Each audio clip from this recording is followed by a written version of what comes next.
Hey guys, what is up? It's Dustin Stevens, the online writing tutor, and today I'm going to teach you about different types of introductions. I'm going to provide you with examples, I'm going to show you how to do it, and we're going to talk about the best type of introduction for a given essay. I'll also have a surprise announcement at the end of this video. By the way, if you're a teacher or a homeschooler, or if you're a student looking for help with your writing, you're not going to want to miss these videos. So go ahead and subscribe and like this video because I will be producing more videos on writing strategies, and I usually include a free PowerPoint with them. All right, so with that out of the way, let's get started. Okay, now the first type of introduction I want to talk about is the traditional essay. And for this, we are going to use three parts. We're going to have a hook, we're going to have a transition, sometimes called a bridge or set the stage, and we're going to have a thesis statement. After analyzing 42 homeowners insurance companies, Forbes found that 100% of these insurers banned 3 breeds: Doberman Pinschers, Pit Bulls, and Rottweilers. If these companies are concerned about the liability posed by aggressive breeds, shouldn't citizens share in these concerns? Indeed, many governments have voted to ban or restrict aggressive dog breeds to protect their citizens, and other countries should follow suit. Government should legislate aggressive breeds because they pose too great a threat to public safety, especially for those who cannot protect themselves, like young children and infants. So what we want to do with this type of introduction is we want to start with something interesting related to our topic. Then we have a smooth transition or bridge to the thesis statement, and we state our case or our main idea clearly and specifically. Funnel introductions start with a broad opening and then become more specific. The most specific part is the thesis statement. Here's an example. When it comes to health, there are a few areas that one can control more than diet and exercise. While exercise is encouraged in public school through physical education classes, diet is too often overlooked. In fact, most schools across the United States stock their vending machines with unhealthy options, like chips and sugary beverages. To promote healthy lifelong habits, junk foods should be banned from public schools, especially those known to contribute to the obesity epidemic. Okay, so you can see that we start off broad here with the idea that diet and exercise are 2 areas that we can control when it comes to our health. And then we get very specific in the thesis statement, and we argue for banning junk foods from public schools. So while the funnel is starting off broad and then becoming more specific, the overview introduction provides a survey often involving research about a topic. And for that reason, they're commonly used in research essays. At the university level, you might have something more in-depth like a literature review. Let's take a look at an example. A popular area of research in recent years has been the effect of social isolation on mental health. Research suggests that loneliness is linked to a variety of unfavorable outcomes, from being a risk factor for heart disease to weakening one's immunity.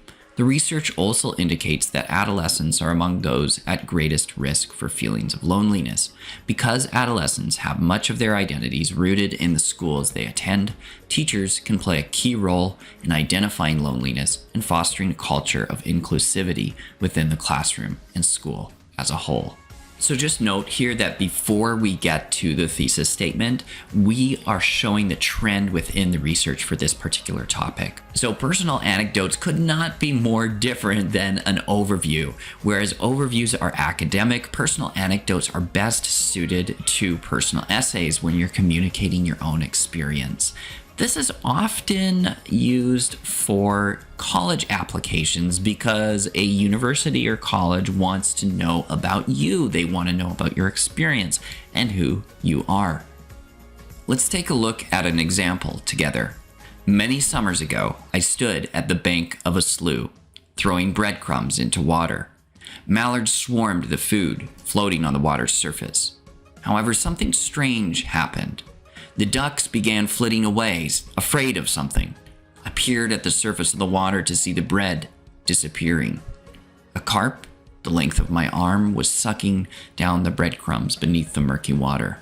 Seeing this, and realizing it would provide him with hours of inexpensive entertainment, my dad exclaimed, "If you catch that carp, this $5 bill is yours." Camping trips like this served as potent memories that I drew on in later seasons of life. So as you can see, anecdotes draw on rich imagery to engage the reader's senses. All right, guys, so that brings us to the final introduction type that we're looking at today, and that is the contrast introduction. So here we might begin, for instance, with an objection to our argument, and then we use a transition word, maybe it's however, and we shift to our thesis statement, which perhaps states the opposite.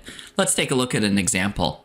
While it came with serious environmental costs, the malaria eradication program in the United States was successful at achieving its aim. Through the elimination of mosquito breeding grounds and widespread use of DDT, transmission of malaria was gradually eliminated. The program began in 1947, and by 1949, the country was declared free of malaria as a significant public health problem. However, it is a mistake to assume that this approach would therefore be effective in other regions of the world, especially as it has failed to achieve the same results in sub-Saharan Africa. All right, so we begin this paragraph with the idea that the particular malaria eradication program that was used in the United States was effective. Then we use our connection word, however, to shift to a perspective about this that says, hey, this is not something that can be generalized, or at least it may not work in some regions. All right, guys, thank you so much for watching this to the end. I am Dustin Stevens, the online writing tutor, and if you're looking for help in writing or other areas of English, check out the free assessment below. I do lead a small team of other tutors, and we would be really happy to help you. If you just want to talk, you can also book a phone call on my website. All right, now on to the special announcement. All right, guys, here is my special announcement. Recently, I've been encouraging my students to publish on a section of my blog, but I've just opened this up to the public. You can take a look at the form here. If you go to my website, the link will be below. You just click the publish section, and then this is for students to fill out. They can paste their writing in here, write a bio of themselves, and then this is for parents to fill out. And I do ask for contact information to confirm the parent consent.